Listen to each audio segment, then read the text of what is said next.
Good morning, ladies and gentlemen. I'm going to call this meeting to order. Today is a regular meeting of the Commissioners Court. It's Friday, July the 15th. It's 9 a.m. in the Central Jury Room of the Ralph H. Walton Jr. Justice Center at 1200 West Pearl Street in Granbury, Texas. I see that somebody did not get the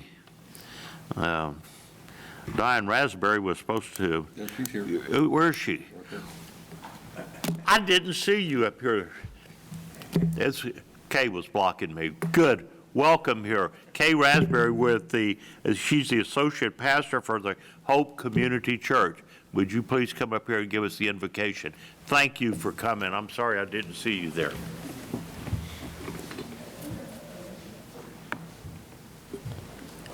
Let's pray.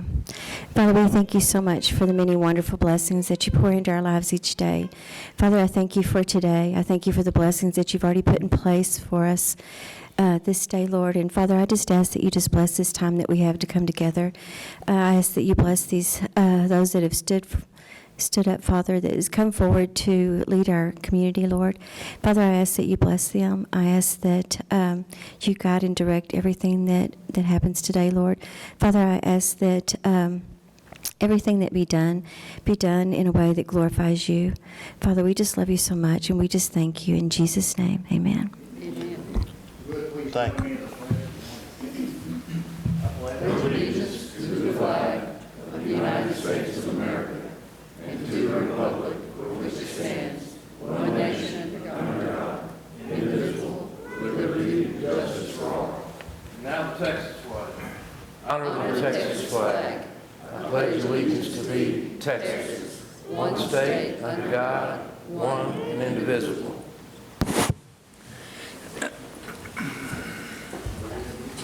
Thank you very much, Pastor Raspberry. I appreciate it very much. Did a great job.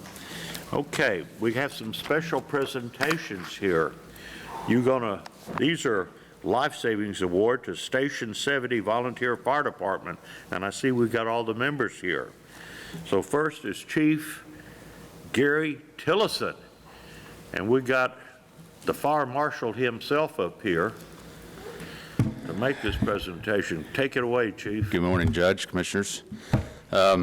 We'd really hoped to try to do this presentation at the last court when we had the SO here, because it really was a conjoined effort. The only reason I didn't is our plaque people had one of the names misspelt, and we had to have it recut, and it wasn't ready by the last Commissioner's Court. So, as usual, when we're not on emergency, we're dragging our feet. So, this was the same fire that we had talked about last week, or last Commissioner's Court, where they had pulled a guy out of the fire. When these guys all got there, the deputies were already working at trying to gain access to get in there to get the guy out. They weren't able to get inside because of the heat and flames. When Chief Tillison and his guys showed up, they made entry through a window, found him unresponsive inside, and between the four of them, they were able to get him handed out through a window, passed him off to EMS. When they first got him outside, he was unresponsive, not breathing. They got him passed off to EMS, and I guess the happy part of this story is we asked him to come today and help do the presentation, but he's at work. Oh. And had a commitment and couldn't make it. So the fact that he's at work that speaks volumes. Is a good testament to these guys and their work. So our first one is for Chief Gary Tillison. Do we want to bring them all up and do it all at once? Yeah, I think since they all did it right tonight, All right. That's great. Take a good group picture.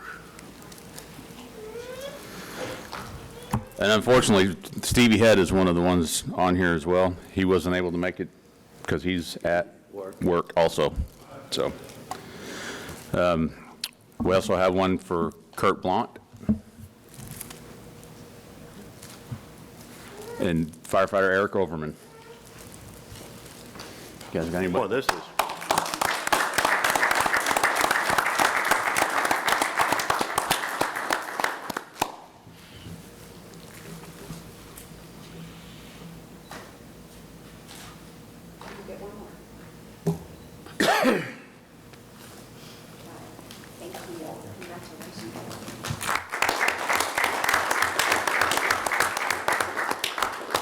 So on these awards, what they say, it's a life-saving award presented to each of these guys in recognition of their courageous and life-saving actions at the scene of a structure fire on May 4th, 2022 in Granbury, Texas.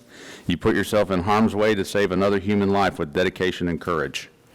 So I wish I could give these to these guys every day, the work that they do to serve the community. I don't think they get recognized enough on a regular basis, but it's what they do. They go out and put their lives on the line every day for people they don't know, and that, to me, all of these guys that do that, they are my heroes. It's the whole reason why I come up and do this job. So, thank you. I certainly agree with that, especially over the 4th of July where everybody's enjoying the holiday with their families. Y'all are at the station and on high alert, and I really appreciate that because this 4th of July was really dangerous, and I really appreciate y'all doing that. I mean, I was on needles and pins too, and I'm not even near a fire, so y'all are my heroes too, so thank y'all very much for what y'all do. Let's give them another round.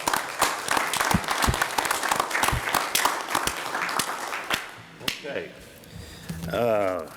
I don't think we have no comments on the thing, so that brings us down to the consent agenda. Does any commissioner wish to pull any item from the consent agenda?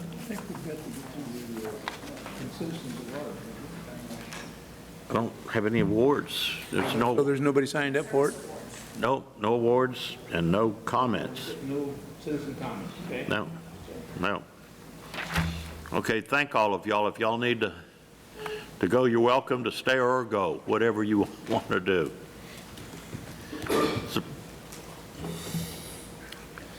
Okay, so that does bring us to the consent agenda. Does any commissioner wish to pull any item from the consent agenda? If not, do I hear an appropriate motion? I'll make motion to approve the consent agenda. Second. Okay. Motion to approve the consent agenda has been made by Commissioner Cotton, second by Commissioner Andrews. Any discussion or comment? All those in favor say aye. Aye. All opposed? Motion carries 5-0. Okay, this brings us down to road items. Mr. Lenny, you have nothing? Okay, so now we got Clint Head for development. Yes, sir, Mr. Head. Morning, Judge. Morning, Commissioners. First item we have today is a final plat of Jimmy D. Reeves Edition. It's Lot 1, Block 1. This property is located at 1303 Temple Highway in Granbury. The proposed Lot 1 will be 2.029 acres out of the George W. Meade Survey, abstract number 349. This final plat is located in the Road Corridor District in Precinct 4 and will be served by well and on-site sewage facilities. Staff has reviewed this final plat, and there is no variances associated with this final plat. There are no streets proposed to be constructed with this final plat. It will be accessing the existing Temple Hall. All comments have been addressed. Staff recommends approval. The final plat, Jimmy D. Reeves Edition, as presented. Any questions or comments? If not, do I hear an appropriate motion?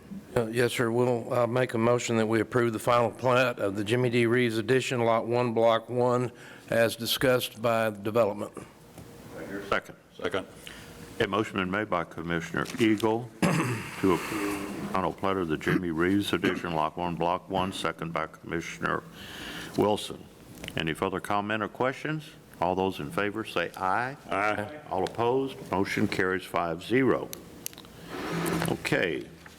Next, we want to adjourn into a public hearing to discuss the variances to Sunset Ridge. So at 9:10, we are now convening into a public hearing.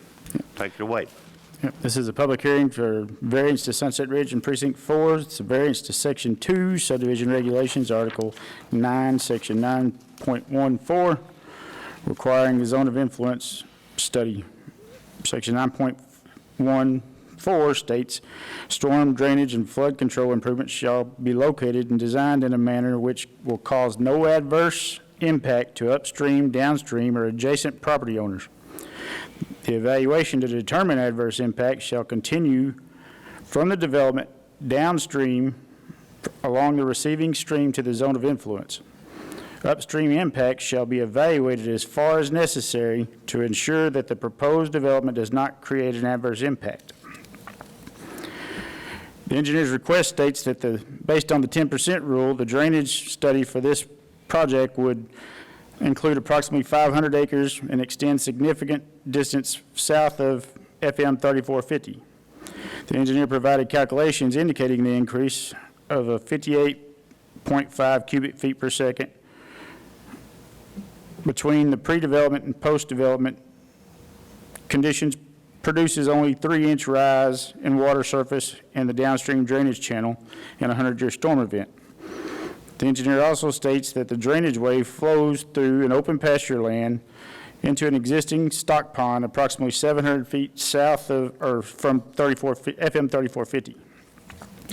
Staff concurs that the extent of the study is pretty large to include 500 acres.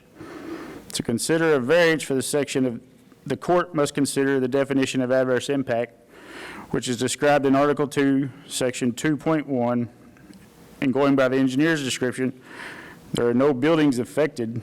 Subsection A says an adverse impact. If there are no buildings impacted, there's an adverse impact if 0.10 of a foot rise or greater in water surface created from the proposed stormwater runoff then it is considered an adverse impact. In the subsection D, the existing velocity of stormwater runoff is less than 5 feet per second, and there is an increase in proposed velocity of more than 5%, excluding underground pipes, then it is considered an adverse impact. In my opinion, that there is no adverse impact to the adjoining land in the terminology that is relative to the extent of where the calculations were formed. The engineer describes a 3/10 increase in the water surface elevation, which is 3 times the amount of the rise over the regulations considered an adverse impact. An analysis of 500 acres seems like a lot, but granting this variance will allow approximately a 26% increase in discharge to the properties downstream of FM 3450. And with no drainage easement or agreement to make improvements from this property, those property owners for accepting the extra runoff, granting this variance puts liability on the county for any violation of the Texas Water Code 11086. And any damages that it may cause could be accused of causing it because it can be proven mathematically that there was an increase allowed. This variance is for the extent of the study to the zone of influence. When the variance was first requested by email, it was to allow the increase, and then it would change to the variance before the court today. By granting the variance, it will allow the increase in the runoff to those properties downstream, not just the adjoining property. The county engineer and staff do not feel it is viable to allow the 26% increase to the properties downstream, but this variance is to not allow the study to the zone of influence. So by not allowing the study, it will allow the increase. Recommending the variance? Staff does not recommend the variance. Okay. Mr. Chuck Stark, the engineer, wishes to speak.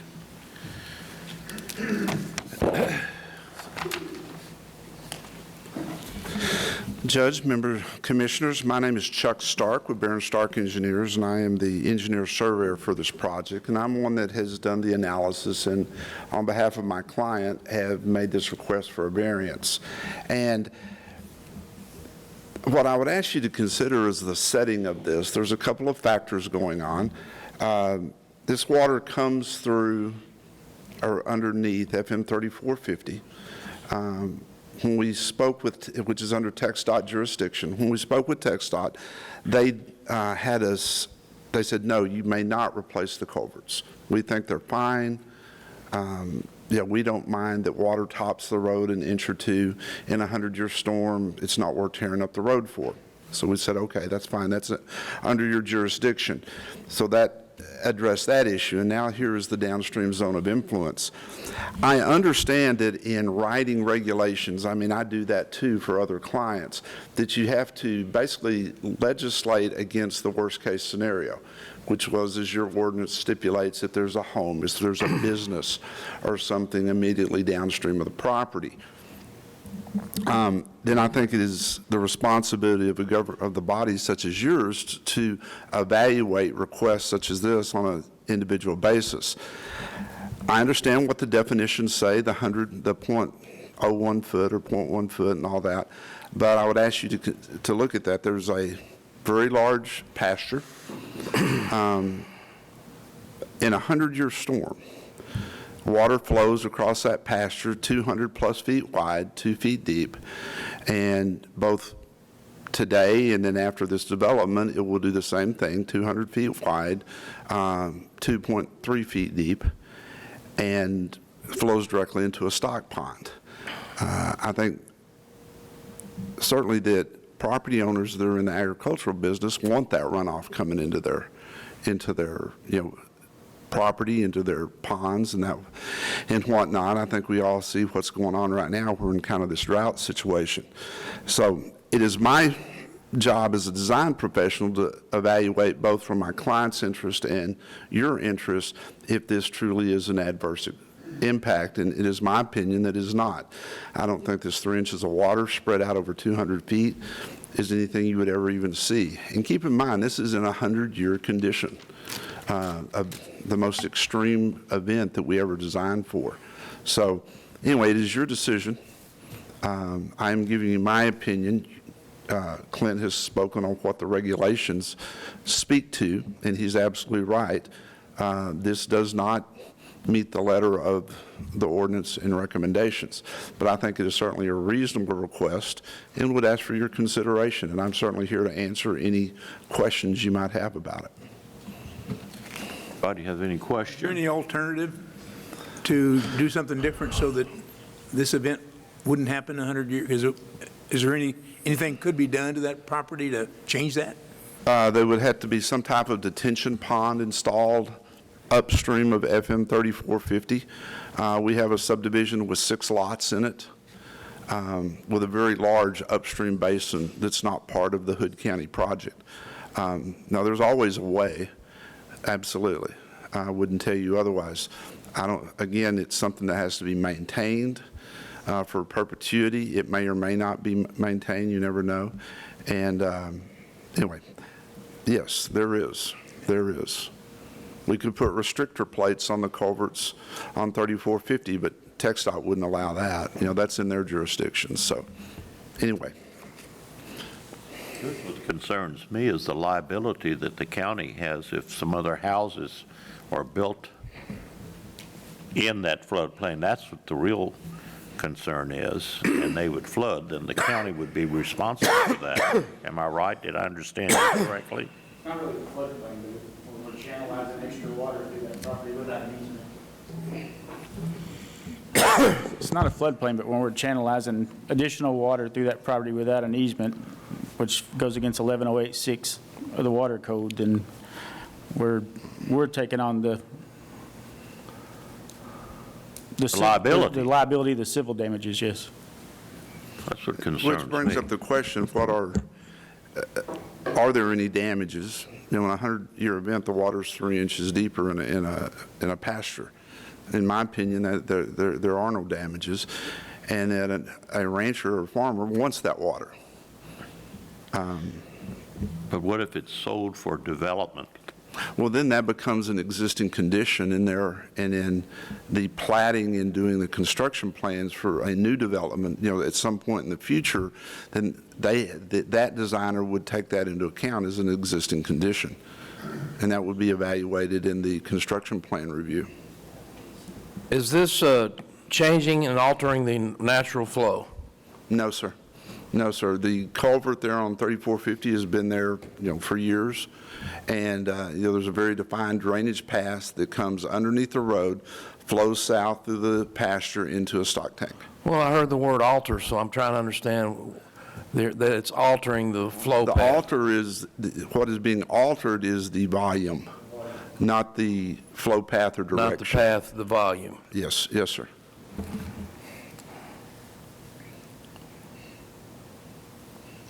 Any other questions or comments? Is there any word, have you got documentation from TxDOT about not replacing the culvert? Yes, sir. Oh, yes, they were very adamant about that. They did not want us to cut up that road. Have you shared that with Clint? I believe so. You have that in your files, Clint? But what I do know Clint has is the approved TxDOT permit that shows, no alteration to those culverts. But that was our initial proposal to them, was to put in larger culverts. That's somewhat of a different topic. The volume of water is the same. In a 100-year storm, there would be about 1 inch of water that comes over 3450 with the existing culverts. TxDOT has a different design criteria. They generally look at a 50-year storm frequency, whereas most cities and county governments set up their standard as a 100-year design. So there's always a little inconsistency there between cities and TxDOT, but that's just kind of a fact, and it's been that way for many, many years. Could we get an indemnity from the property down below that it would affect? Is that something that, if you got that, it'd be something we'd have to talk to our attorney. I'm with a judge. I just don't want to take the liability of the county. I really don't think I've got the authority. If somebody comes in there and develops that pasture, and it says, now you got a problem because That would be the county allowed that amount of flow to go through there, so. That's not an avenue I've ever investigated. I'm the engineer. I don't really know what the Usually legal easement- documents of that would be. A drainage easement or something of that effect is usually what happens, yes. When you're sending water to somebody else's property. That's what happened at Main Place anyway.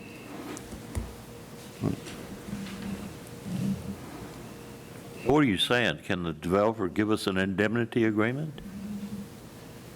I'm not an attorney. How about Mr. Mills in? Come on up here, Mr. Mills. Thanks for coming in. Yeah. In time. Yeah, no notice again. I mean, I can work on that and do some research, but I probably don't want to commit right on the spot. But, I mean, if y'all want me to speak with them and do some research on whether other counties do this, if there's any legal precedent and that kind of thing, I'll do it and we'll put it back on the next agenda. Do you want to do that? Yeah. Well, nobody's come to talk to me about it either, so I'm kind of shooting on based on the information that I've got. So Right. I would make a motion that we table this at the moment and for further review, and hopefully get it back on the next time, but whenever we can get the information. Now, Clint, what would that do to us? We got any time limit on doing that? Public hearing. Oh, yeah, okay, sorry. We're still in public hearing, Judge. Okay. What was the question? I would ask Clint, is there any problem with, in some cases, if you don't approve No, or this is- deny, it automatically gets approved, doesn't We it? still got 15 days. You still got enough time to do that? Yeah. Oh, okay. This is one of those 15-day ones. Okay. Okay, so here at 9:20, we are convening back into Commissioners Court. Okay, you want to restate your motion, Commissioner Eagle? Yes, sir. I'll make a motion that we postpone this agenda item until such time the county attorney has had a chance to review the materials he needs to review, and me too, for that matter. A motion been made by Commissioner Eagle to postpone the variance request on Sunset Ridge, second by Commissioner Wilson. All those in favor say aye. Aye. All opposed, motion carries 5-0 to postpone the hearing. Thank you for coming, Mr. Clark. Thank you for your time, gentlemen. All right. This brings us to financial. Ms. Kidd. Good morning, gentlemen. You've all received advance documents regarding invoices that are due and payable today. You've also received a spreadsheet regarding payments over $10,000, and I wanted to talk just a second about that. If you notice, our fuel was $60,357 for 1 month. What is it normally? We don't even have it on here normally. It doesn't even get to Hit the $10,000. It doesn't even get to $10,000 normally. So rarely do you see that. Or if you do, it's $12,000 or $15,000. It's not this amount. And as earlier, you approved a line item transfer, I'm moving $175,000 in there to get through the rest of the year. Is that going to be enough? I hope. I may have to come back later and find some more money. But I'm just pointing out, fuel is eating our lunch. And I ask that we try to be conservative. That's just from, I don't have any authority to say anything. But if anybody can help in any way, please do. With that being said, your expenditures for this court are $637,248.32. We've reviewed everything, and we recommend payment. Anybody have any questions or comments? Do I hear a motion? I'll make the motion to approve the expenditures of $637,248.32. A motion been made by Commissioner Cotton to pay the bills, second by Commissioner Eagle. Any further discussion? All those in favor say aye. Aye. All opposed? Motion carries 5-0 to pay all the bills, including the fuel. You didn't foresee this. No, I don't have You don't have that crystal ball? I don't have a crystal ball. All my information comes out of a jar off of Johnny Carson's porch. Okay. Okay. All right. What else do you have? We ask that you acknowledge and accept the 2022 review of the county clerk's financial records. You've all received a copy of this audit. I've discussed with Katie the necessity to make sure the month is on the report and also make sure that it is file stamped correctly. There was an error. She and I have talked about it. This won't happen again. We good, Katie? Sure. So we're working through that. My staff worked very hard on this audit, as they do all audits, and I want to thank them so much. I don't know what I'd do without them, but we've discussed this. We're going to make sure it doesn't happen again. Okay. Any questions or comments regarding the county clerk financial record? If not, do I hear an appropriate motion? Yeah, I'll make the motion to accept the 2022 review of county clerk's financial records. Is there a second? Second. Motion been made by Commissioner Eagle to accept the 2022 review of the county clerk financial records, second by Commissioner Andrews. Any further discussion or comment? All those in favor say aye. Aye. All opposed? Motion carries 5-0. Thank you, gentlemen. Ms. Kidd. Okay, this brings us down to miscellaneous. Item number 1, consider and take appropriate action to purchase 130 Harris radios quoted at $626,743 to be distributed to the volunteer fire departments. Chief Fire Marshal Judge, Mr. Jeff Commissioners, Young. I guess coincidentally, I didn't know this was going to coincide with Ms. Becky's request to try to conserve fuel, but by purchasing these radios, it'll stop the driving back and forth to have to do face-to-faces, so. So it works hand in glove? Yes, sir. Yeah, this was the radio request we had the Commissioners Workshop on. I know we've talked before about how many times we would actually need these radios. I just spent the last 2 days working a fire with Texas Forest Service where we were doing that very thing, juggling multiple radios, having to relay information back and forth on different channels bleeding over on one another. These radios will help alleviate a lot of that. As I understand that this can be paid from the American Rescue Plan funds as part of the trunking system. Is that correct? Mr. Webster? Yes, Judge. Yes, sir. It can? Yes, sir. Okay. Explain to me, when I was talking to you about this yesterday, when you have the planes that are flying over with the retardant, and then you got maybe 2 or 3 different ground crews, you have to have two or three different radios so that you're not confusing the pilots with the ground crews, external, internal. Yes, sir. Is that correct? So just, I can speak for the fire we were just working the last 2 days. The aircraft were operating on VFire 26. The ground crews from the Forest Service were operating on VFire 21. Our guys were working on a toller TAC channel that's on their 700. And so I would hear the airplane talking to the IC for the Forest Service and then would have to relay that information then back to our channel.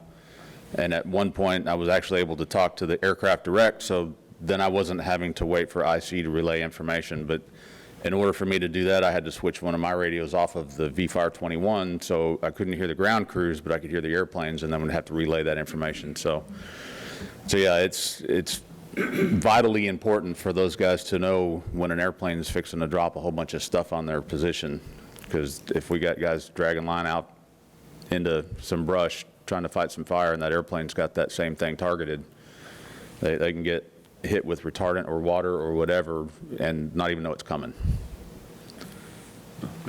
I'd like to point out that if that happens, this is not a gentle shower of water coming down. Correct. It will crush trucks. I mean, that's a life safety. There's actually videos online on YouTube, if anybody cares to look at them, where you can see an SUV get completely destroyed by an airdrop. And it's very violent. I think our workshop kind of helped me through, to hear from all the fire departments, the additional use of these radios, that it is important, just like you said, communication saves sir. a lot of running around where you can talk to people instead of trying to go find somebody to talk to, so. Right. And it's very hard to send a smoke signal in the middle of a grass fire because there's already enough smoke out there confusing the communication, so. For sure. Anybody else have any other questions or comments? If not, do I hear an appropriate motion? Judge, I'll make the motion to approve the purchase of 130 Harris radios quoted at $626,743 to be distributed among the volunteer fire departments and to be paid out of Fund 83. Is that right, Becky? Yes, sir. Yep. Okay. Motion been made by Commissioner Cotton to purchase the 130 Harris radios quoted at $626,743 to be distributed to the volunteer fire departments. Second by Commissioner Andrews. Any further discussion or comment? If not, all those in favor say aye. Aye. Aye. All opposed? Motion carries 5-0. Thank you very much, Chief. Fire Marshal. All right, item number 2, discuss and take appropriate action regarding Fund 55 expenditures for information technology. Gentlemen, Take it away. I appreciate it. So during budget hearing this year, a few weeks ago, I believe, these last few weeks have been a blur, I did come with a little over $500,000 in capital expenditures that I was going to put on for next budget cycle. Of course, at the end of that, Ms. Kidd, the auditor, told me just to throw it on the Commissioner's Court for discussion. So 3 of the items I have presented today are in-row coolers up at the main data center. They are broken. That is the first item. One broken so much that it actually flooded the main room of the EOC. Believe it or not, Jay Riley actually caught that one. And so that is the biggest item up for consideration at $160,000 to replace both of them. They have been running for 10 years. One has 45,000 hours on it, and the other one has 44,000 hours on operation time. And of course, what those exactly do is they cool that whole data center. Those 2 items cool the data center. So you got to have them. Yes. I mean, unless you want to take the risk of all the millions of dollars of equipment that in there that go down if they do fail. So that's the 2 choices. That's exactly right. Is one of them, but we got 2 units, is one of them backup, or do they both? So the secondary one operates on a standby. They cycle every hour because, again, you don't want to have one that would be running for 45,000 hours, as this one did, and broke and then try to fail over to the secondary one, only to find out that it doesn't work from the start. So right now, they operate back and forth. Every hour, they swap over to make sure that the secondary actually does work and fail over. And that is why the secondary one has 44,000 hours in the 10-year time since that building was put in. But they do operate one at a time. Yes, that is correct. So that would be the first item for consideration. What's the second item? The second item is a complete website redesign. It is my understanding from, I mean, even a great example would be from the Commissioner's Court. We talked about open records and putting something on the website, et cetera. You know, that how, I guess, really convoluted our current website is right now for any outside individuals to go in and actually try to find anything or relevant information or anything of that nature. So what we are presenting, of course, in front of you is a complete website design, redesign from the ground up. And that, of course, is $40,000. The ROI, though, on that, due to swapping over to a completely different company than Civic Plus, we will actually, it'll actually be cheaper around year 4 or 5. It'll actually start being a lot cheaper than what we currently pay right now yearly for Civic Plus to manage, moving to this new company. All right, hang on, that's some new information. We talked about that a little bit. All right, could you say that again? What are we paying right now? How would that? So right now, we just pay a yearly fee currently, and it's about $7,000, $8,000 right now for them to host it. Of course, again, we don't want to take that on because, again, if we hosted a website like that, that would have whatever kind of traffic, that would obviously open us up for any kind of attack or anything like that. So, of course, it being hosted, they take care of that and they take all the liability, et cetera, of that.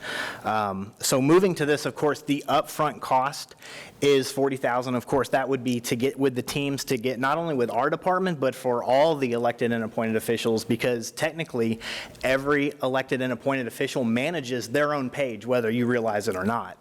But of course, most individuals have no idea how to get into it, how to update it, do anything like that, and therefore call our department to try to manage it for them.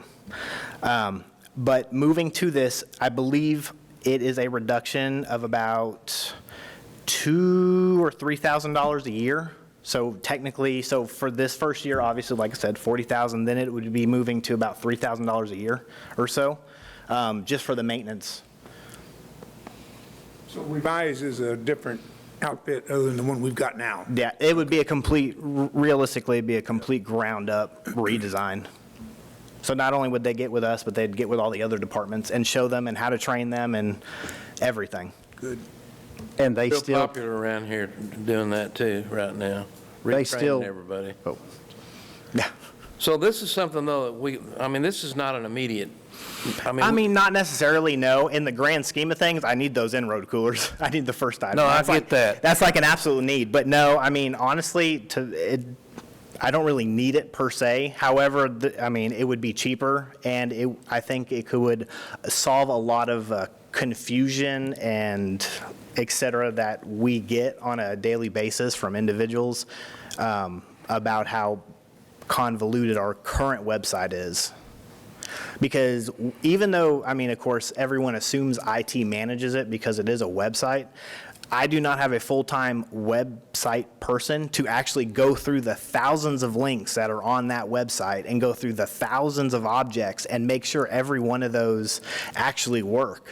Because right now we'll get emails like, hey, did you know this is out of date? Or, hey, you need to update this. Or, hey, this link doesn't work. We don't actively do that. I do not have the staff to do that. And so this redesign would provide, again, that time to actually sit down, go through the whole website, get rid of stuff we don't need, or that used to be there that we don't use anymore, et cetera. Because we haven't touched the actual website that we use now in, 10 plus years since I've been here.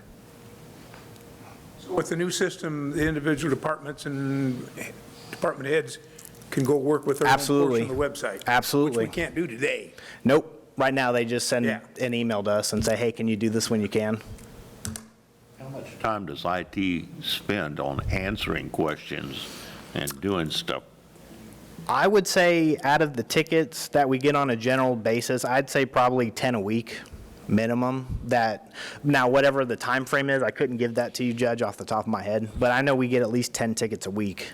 That is, updating website information, or hey, could you do this, or hey, I forgot how to log in, can you show me again how to do this, and back and forth with all the different departments. The initial cost is $40,000, and there's an annual would be. The annual would be about $3,000 a year. Okay. From 8,000. Yes. Okay. What's the third item? The third item would actually be for consideration, is actually a permanent live stream solution right now in this courtroom. So as you know, we did a complete courtroom redesign. I can't even think of how many years ago that was, 2 years, maybe 3 years. Anyway, at the time, I know it was before COVID. Again, We deployed all these permanent units due to COVID, of course, because all the judges are like, hey, we need to be able to basically do remote hearings, et cetera. So, of course, we used all these little pucks that are essentially in all the courtrooms. You know, if you're down there having a meeting at Annex 1, we have one of those to live stream that meeting as well, et cetera. Well, from my understanding, again, everyone's telling me that, hey, right now, they can only see, the live stream can only see the court. They cannot see me right now presenting these items and would like to be able to, of course, see who's at the podium, you know, and possibly who could be in the audience. That is my understanding, and it would be a lot cleaner picture, and this would actually tie into the court audio. So you could actually hear. That's the other thing that we get a lot is, hey, we can't hear, because it is, of course, taking this speaker right here on this puck as the source of the audio, not the actual what everyone's talking to in the courtroom system. So that third item is $30,000 and would tie in. Basically, there would be a shelf. It would be like the district court. There'd be some kind of shelf, and we'd actually put in a camera that would do like a panoramic, so they could actually see the whole courtroom and actually have audio that is tied into the system. So everything should be clear.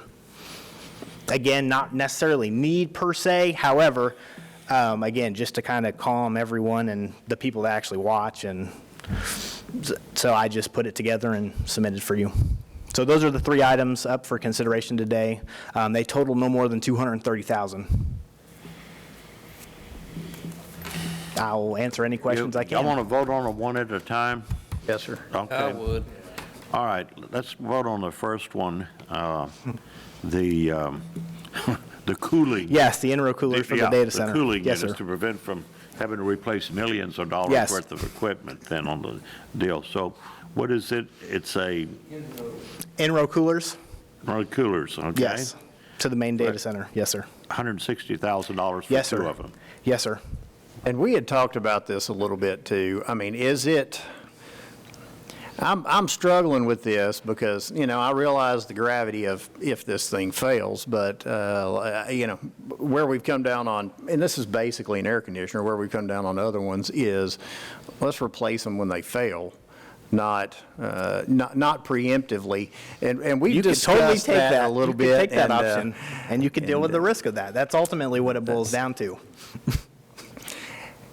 With IT, I would rather not be at the, hey, it's broken now, let's fix it. I would rather do the, because again, you have to understand, that's everything.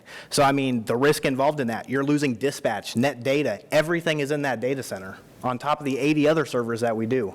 Yes, we do have a backup data center that everything should fail to, should being the key word, and it is a backup. So it should not be a long-term solution. Again, I would hate to even, I don't even know why I'm up, that's really up for discussion. Another issue with that would be the availability, Absolutely, you know, of an item. I absolutely. mean, what's the lead time on the item now? It's a few months. Okay. Any other questions? So ultimately, that's the risk involved. Any other question or comments? Do I hear an appropriate motion? Yes, I move that we purchase the two coolers for the $160,000 as stated. Do I hear a second? Second. Motion been made by Commissioner Wilson to purchase the two coolers for the IT department as stated by the IT department, second by Commissioner Cotton. Any further discussion? All those in favor, say aye. Aye. All opposed?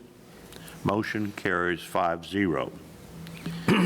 Okay, the second item, the complete website design for $40,000. Anybody have any additional questions or comments to be made to Drew? Are those two items tied together, the next two, or not? No, they're all separate? individual items. Oh, okay. So if you but- did one, it didn't affect the other one? Yes, the that's next correct. two? And this one's for the new web? Yes, a design. complete website redesign from the ground up. I agree with one thing, your website, I'm going to blame you. That's fine. It stinks. Can't That's get in, fine. Well, you didn't You decide can't it. manage it, you can't get in and change it, you can't update it. you know, you get frustrated looking and trying to find something in it, but. Absolutely. That's Well, just- and but that's just that's me. what I understand is a lot of people have that same frustration. And that's why we put together the time to actually go through and present this redesign. Any other? And that's the cost from $8,000 to $3,000 a year, that's a hosting cost? Absolutely. or- That's everything. Absolutely. Is it support and maintenance? and Yes, sir. other That's stuff everything. like that? Yes, sir. So if I were to lean it against this right now, it would just be because I think we should move this to the regular budget cycle, since we're here at the end of the cycle. To next budget cycle for next capital? Because I won't be able to afford this out of my budget for a regular budget, if that's what you mean by regular budget. I can include it in the budget, I go back and put. Yeah, I was going to say, I can always increase my budget 40,000. But it's still going to come out of Fund 55. I have that money right now. So, Okay, that's the justification for doing it now instead of waiting until budget is, Well, it is. Our next session, our next court, we're going to look at spending a considerable sum out of capital projects. So then it will deplete it. So he needs to get this now. If it's a now thing, let's get it now, and I'll still be okay. But either way, it's going to come out of some budget come October 1st. More than likely, general fund if you don't use this one, which I'd rather see this Fund 55 spent on this. And I have, and Dave, for number 3, Jay just came and talked to me about item number 3, so this might help item number 2. We can use Fund 101 for item number 3, so that would free up $30,000. Refresh me, 101 is what? That is CARES Act money. Oh, okay, It- got you. It still falls in the criteria of what you Okay. can use it for, what you can be reimbursing for. That's for the live stream because of the Yes. COVID and we can't get together and Yes. all that stuff? All right, Jay, So got that it. frees that up. Got it. And I hope that helps you guys decide what you want to do with this one. Okay. Okay. Any other questions or comment? Do I hear an appropriate motion? I'll make the motion to approve the purchase of or the contract to contract with the new web designer for $40,000. Second. Okay, motion is made by Commissioner Cotton to approve the complete website design for $40,000, second by Commissioner Wilson. Any further comment or question? All those in favor, say aye. Aye. All opposed? Motion carries 5-0. Okay. Next item, the permanent live stream. yes, sir. So with Becky's comment and Jay Webster's comment that can come out of the ARP money, is that No, not the ARP money, the CARES money. CARES money, CARES Act money, Fund 101? Oh, that's even better. Okay, for $30,000. Anybody have any further questions or comments? Yeah, why don't we just stop doing all of it? Wouldn't that be nice? Just a question. Save a lot of money. You didn't make all that recording, live streaming, recording, and YouTube and all that stuff. Is there a requirement that we do this by any state? The only requirement is if you have a population of over 100,000. That is the requirement. But really, all honesty, we're doing it for transparency's sake. Just asking. It would save a lot of time, wouldn't it, that with your office done? Yes, lot of time. absolutely. Absolutely. Oh, yeah, there's a lot of time. I mean, that's half of what I do now. So if you had it, it would be done, you could hear it, be clear, everybody. I would still probably have to do the 2 cameras, because I believe a lot of individuals still like the 2 shots of the close-ups of the court and the person at the podium. But there would be, I mean, again, everyone would be able to hear it, see it clear, and it would give me time to, actually do what needs to be done, and then I can go back and edit instead of Yeah, you do go get a lot right of from pressure here. to get it out quick. Oh, yeah, absolutely. Yeah, Absolutely. everybody wants to see it. Exactly. Whoever missed it can't be in here in person. They're just like, hey, when is this ready? When is this ready? Especially on, of course, all the fun, controversial items. Give me some ballparks here. How much time do you spend editing right now, and how much do you anticipate? Quite in literally the half of future? my job. So- That is literally the other half. So Yeah, at but you're- minimum 40 hours. Minimum. And this is going to eliminate that, right? That 40 hours when we do this No. fisheye camera. Not No. all of it, but some of it. Yes. Some of it. Well, I'm trying to figure out how that's going to happen. You either edit the 2 shots or you don't, right? Yes, but now that all these meetings, whether it's at the Annex 1 or the EOC, we still have to live stream it. So So, I mean, again, this is only for this courtroom, this physical room. This does not take into consideration the EOC or Annex 1, if you guys have a meeting there. This is only one room. Permanent live stream for this room. That is correct. That is correct. Because of poor quality of audio Yes. and video, Video, you yes. don't, until you get it edited, you can at least put together the 2 cameras and Yes. show them, but you still have trouble with the audio. Yeah. Because Well, the audio with It's this, going to yes. be what that is. and Yep, not- because not this. I mean, again, we get texts and, hey, can't hear the live stream or, Well- because again, it's using the audio off of that, not the actual audio system here in this room. Well, seeing as how we've agreed to do it, and I've been in favor of it anyway, and still not, but, because we don't have to. No, But you don't for have to. transparency, and I know Yes. the court takes a lot of pressure that, transparency, and if we're going to do it, Yes. then we ought to do it right. I Make it so completely it's agree. legible. I agree. So, or else don't do it at all. That's my opinion. So back to my original question, how much time do you think this is going to actually save you? Give me an hour number here, if, a ballpark. I'm not looking for exactly. Are you talking about 10 hours a week? Maybe, sure. Because I hate the idea, because it's, we're spending money here if, is new It just technology coming depends. along. I mean, the thing is, soon it that- just depends on how many videos we have. I mean, what was it, a week ago or 2 weeks ago? We had 5 meetings at the EOC. Yeah. We had one courtroom, one commissioner's court, and then we had like 3 or 4 meetings after that. So, I mean, if you go back and look at the tickets that I created, I mean, shoot, you got your 80 hours of doing all that out of me. And that week I did more because of other miscellaneous things. So- Sounds like we need to have more, when we have open meetings, we need to do them at the EOC where we can get live stream properly, and you don't have to do as much editing. Absolutely, absolutely. And that's, Any other question or comment? Do I hear a motion?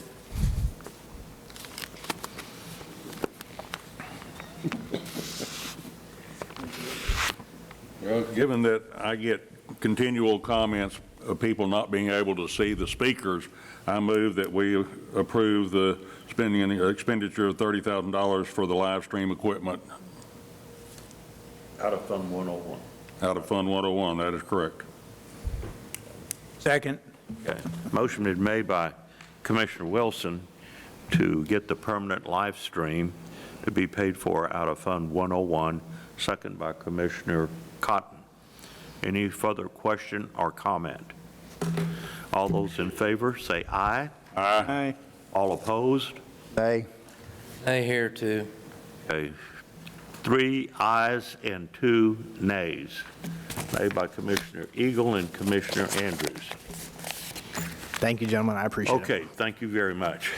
Okay, is that, oh, yeah, we got a comment here that we want to make. For anybody who's not aware, Rancho Brazos, was in contest with approximately 900 applicants across the United States on a grant program from Kubota Tractors. They were notified Memorial Weekend that they were in the final running. A week later, they were notified they were one of the top 5 finalists. They received a grant from Kubota for $100,000 this past Wednesday. Then the clock started then at 10 o'clock Wednesday for another 12 days of voting on Kubota's website, and that link has been provided to all county employees on the county website right now. to vote daily, 1 vote per email per day, for an additional 100,000. So of the 5 entities that received the $100,000 grant, whoever has the highest number of votes at that time will get a second 100,000. I request, that each of you vote as many times as you possibly can. Thank you. 1 vote per email every day, right? Through the 25th. Through the 25th. Very worthwhile project, very worthwhile. I got one other public announcement to make. I saw in the paper the other day that for $549.99, Sheriff, you can buy a shield to go to your deputies. Is that correct? And you can pay it. Is that right? How many have you received so far since that announcement was made? Do you have any idea? Yes, that is correct. William Jensen got that started, and he bought the first one. And so that's the only one we've seen so far, and we did a little video for it to put it out there. Since then, this week, I've got, I don't remember the exact, I've got like $1,500. Maybe it's $2,500. So we're getting going, so. Okay, well, I'll make an announcement. My wife and I are each buying one for y'all. This is really, really important. This prevents a rifle like a .223 or an AR-15 from shooting. Like the body armor that the police, the first responders wear will not stop an AR-15 or 308, something of that nature, but the shield will. And even if it goes through it, by the time it goes through the shield, it won't penetrate probably the body armor and kill the first responder. Do I understand that correctly, Sheriff? Yeah, they'll withstand a rifle round, so a whole lot safer situation for a lot of different things, making entry into schoolhouses to barricaded suspects, armed barricaded suspects, or homes, whatever. So, and these are small enough they can carry, if we get enough of them, we'll put one in each car. So. Yeah, this Everybody is will be very important. prepared. This is life-saving equipment here. So probably the next court, I'll be asked to put on to accept the donation of however many we have by then, so. Good. So if anybody wants to make a donation, this is certainly worthwhile. Thank you very much. And I guess that concludes the business